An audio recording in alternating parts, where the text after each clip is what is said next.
Algumas pessoas já acostumou ser enganada e outras estão atrás da verdade, né? Porque Jesus disse: "Conhecereis a verdade e a verdade vos libertará", né?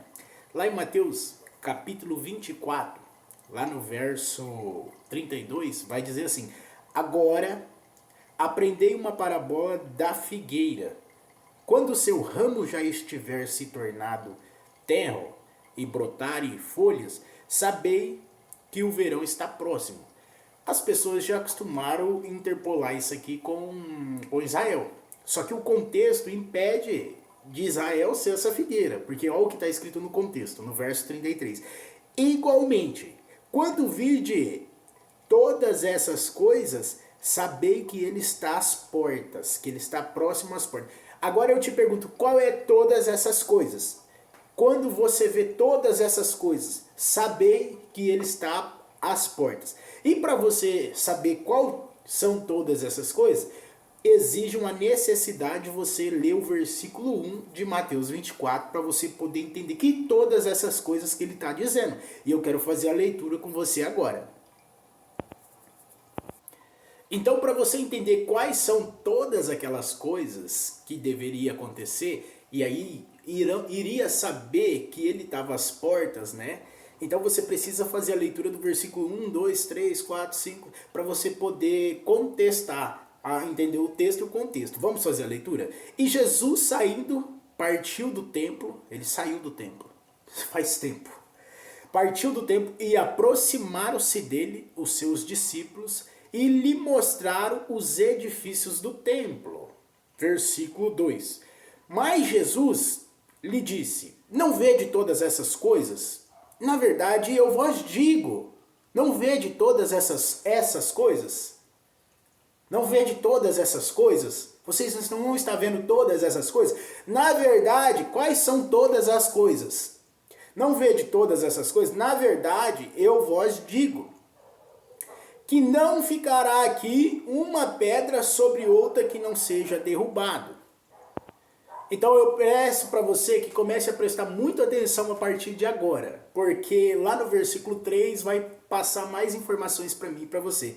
E estando ele assentado no Monte das Oliveiras, chegaram-se a ele os seus discípulos em particular, dizendo: dize-nos quando serão estas coisas e qual será o sinal da tua vinda e do fim do mundo. É muito importante entender que os discípulos não estão perguntando o final do fim do mundo cosmo. A palavra mundo aqui não significa cosmo.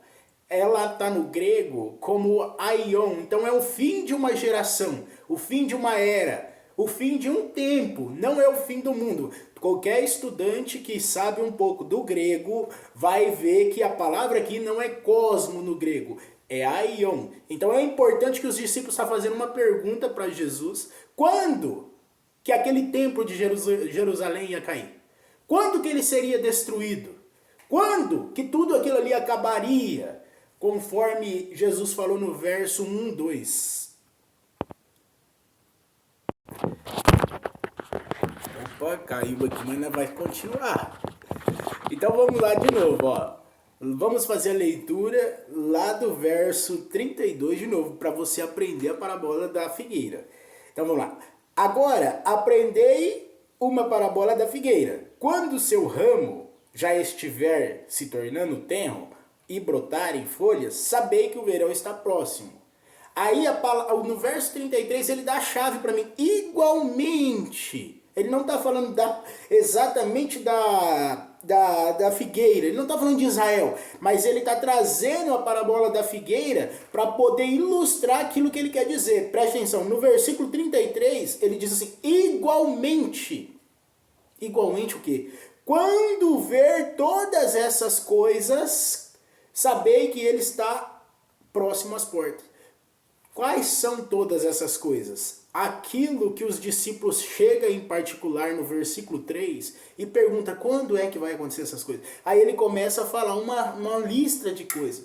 Quando os discípulos chegam lá no versículo 3 e perguntam em particular para ele quando vai acontecer essas coisas, aí ele começa a dar uma lista de quando teria o fim aquele templo, quando seria destruído aquele templo que existia lá em Jerusalém, o que aconteceria antes daquele templo cair, antes da destruição de Jerusalém ser invadida pelos romanos. Então ele começa a dar uma lista de situações que iam ocorrer antes de Jerusalém ser destruído. Então ele diz assim na parábola da figueira: agora aprendei uma parábola da figueira.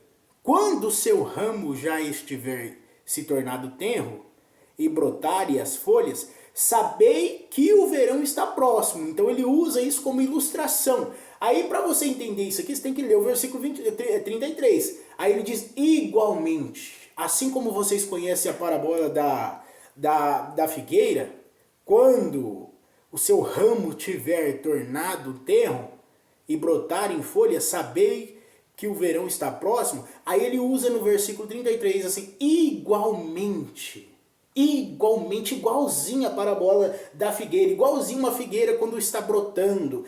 Igualmente, quando vi de todas essas coisas, sabei que ele está próximo às portas. Quais são todas essas coisas? A pergunta que os discípulos fez lá no versículo 1, 2 e 3.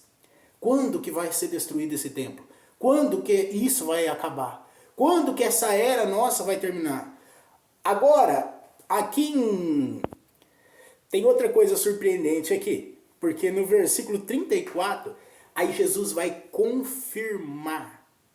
Na verdade, eu vos digo que não passará esta geração sem que tenha se cumprido. Olha só, na verdade, eu vos digo que não passará esta, pronômeno demonstrativo, esta, presente. Na verdade, eu vos digo que não passará esta semana, por exemplo. Esta semana tem que ser essa semana, né? Mas Jesus está falando daquela geração, não da nossa geração. Na verdade, ele está falando que aquele templo seria destruído naquela geração. Aqueles relatos que ele vem relatando em Mateus 24 aconteceria naquela geração. A pergunta que os discípulos fizeram naquele tempo, tudo aquilo que ele vem respondendo que antes aconteceria, ia acontecer naquela geração. Isso está escrito em Mateus 24, verso 34. Na verdade, eu vos digo que não passará esta geração, sem que todas essas coisas se realizem. A palavra geração aqui é genia. Não sei como pronuncia certo no grego, mas é genia. É a mesma palavra de Hebreus 3, capítulo 10. Vamos lá conferir? A palavra gena, né? Que está no grego assim, ela significa geração, né? Uma geração, ela tem 40 anos segundo a Bíblia. Por exemplo, aqui em Hebreus 10, diz assim, desse jeito, ó. Em Hebreus 10, capítulo 8. Hebreus 10, versículo 8. Não endureceis os vossos corações, como na provocação, no dia da tentação, no deserto. Está falando do Antigo Testamento. Quando os vossos pais me tentaram, me provaram e viram as minhas obras por 40 anos. Então está falando da geração dos pais dele. Ó. Assim fui ofendido por esta geração. Eita glórias! Assim fui ofendido por esta geração. Qual geração? A geração que o texto está dizendo. A geração que ofendeu Deus 40 anos lá no deserto. A geração que desobedeceu Deus por 40 anos lá no deserto. Diz assim o texto: assim fui ofendido por esta geração. E disse: eles sempre erram em seus corações e não conhecem os meus caminhos. Eu quero fazer a leitura de novo disso aqui, porque isso aqui abre os olhos de muita gente. Olha só o que está escrito aqui então. Não endureceis os vossos corações, como a provocação no dia da tentação no deserto, quando os vossos pais me intentaram, me provocaram e viram as minhas obras por 40 anos, assim fui ofendido por esta geração.